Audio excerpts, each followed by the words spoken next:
Hey everyone, it's James from Fun Foods, and today I'm going to show you how to make these Dr. Pepper Pop Tarts. Now these are absolutely delicious, and since so many of you have been asking for Dr. Pepper recipes, I figured why not? So keep watching and I'll show you step by step how to make these. Now the first thing we need to do is start off with our pie crust. I'm using this pre-made pie crust. You can make your own pie crust if you'd like. It's just an extra step. I'm going the easier route. Now it says to leave these out. They come two to a package, two of these. It says to leave it out for about 15 minutes to let it adjust to the room temperature. And I've already done that. So now I'm just going to take it out of its package. And you can just roll it out. And because it's a pie crust, it comes round, but we're going to want to make these square. And to do that, what I've done was I've cut a piece of cardboard that's a 3" by 5", and we just want to start from one end.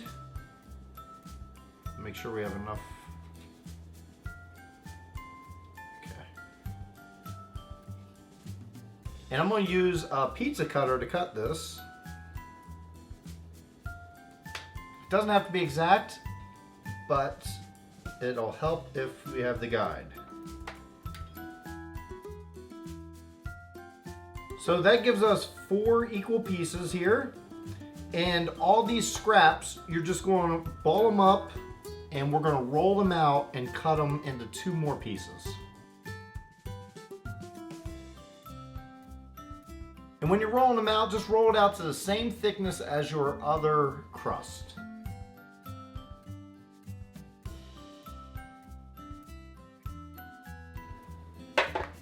Now once you have all your portions cut to size, next step is we're going to take in a small bowl 1 large egg, and to that we're going to add about a teaspoon of milk. You can also use water, but I'm using milk. And we just want to beat this egg up.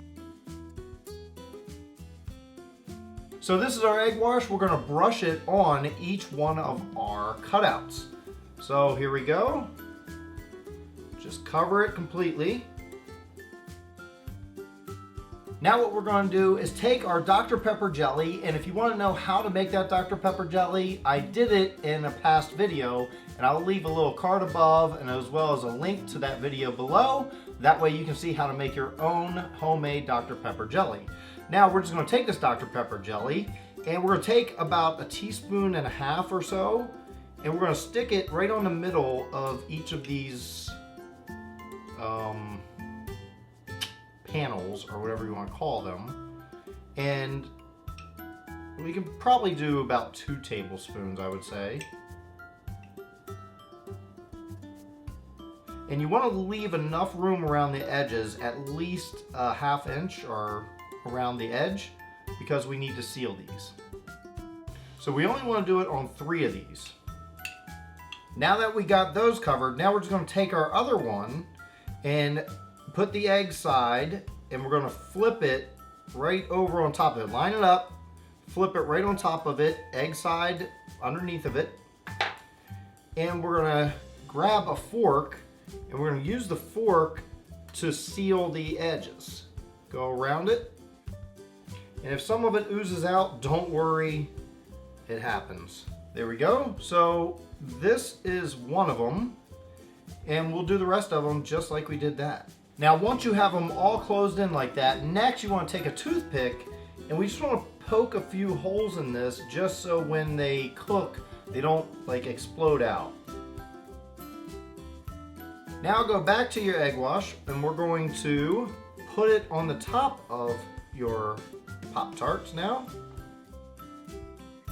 And when they're covered really good, now what we gotta do is put this in the refrigerator for about 10 minutes or so, and then we can preheat our oven to 425 degrees. We wanna get these cold first. All right, so your Pop Tarts were in the refrigerator while we were preheating our oven. Now it's been about 10 minutes in there. I'm gonna take them, I'm gonna put them in the oven at 425 degrees for anywhere between 12 and 15 minutes, just until they're golden brown. Okay, so let's check on our Pop Tarts, see how they're doing in there. Yep, they're coming along. Not quite golden brown yet. Now while our Pop Tarts are in the oven baking, we can move on to make our icing that goes on top of our Pop Tarts.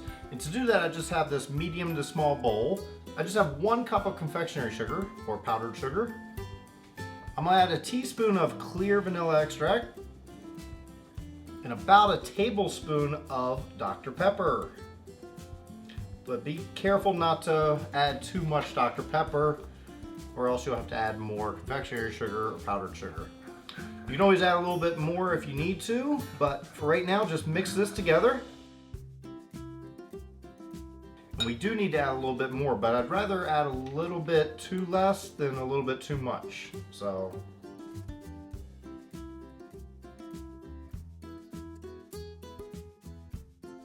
all in all, I added about 3 tablespoons of Dr. Pepper into this, but you really have to start out small. Start out with 1 tablespoon, then a second one, until you get this nice icing. Now this might be a little runny, but I'm gonna let it sit a bit before I put it on my Pop Tarts.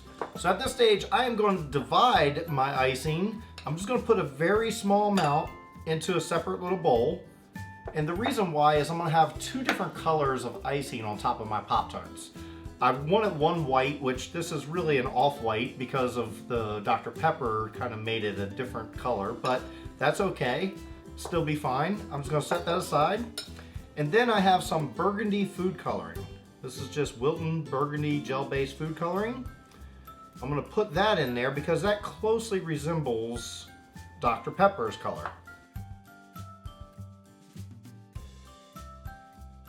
Now I don't like the color, I think it's a little bit too pinkish, so I'm gonna add some brown food coloring to this as well, hopefully to darken it up a bit. But this is purely optional. Now we're just waiting on our Pop Tarts. All right, our Pop Tarts are out of the oven. Now we're gonna let these cool down. Even if you wanna eat them hot, let them cool down at least 5 minutes because that jelly inside there is gonna be piping hot. We don't wanna burn your tongues. Our Pop Tarts have cooled down enough, so I'm gonna top them with our icing. So I'm gonna take our burgundy icing and I'm just going to add it right on the top here. And you don't have to put a whole lot because it'll spread out. Now I'm gonna let these cool down and crust over before I top it with the white frosting.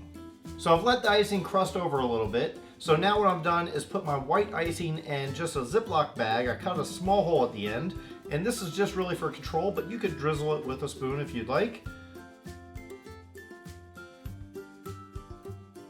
And as always, we have to take some pictures for Instagram, and be sure you follow me at FunFoodsYT on my Instagram.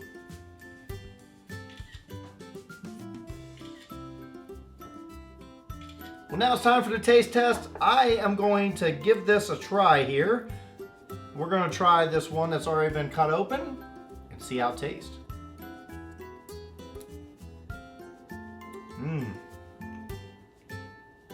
Nothing like homemade Pop Tarts. They're just so good. Well, thanks everyone for watching. I hope you enjoyed watching me make these Dr. Pepper Pop Tarts. These are a lot of fun to make and they're absolutely delicious.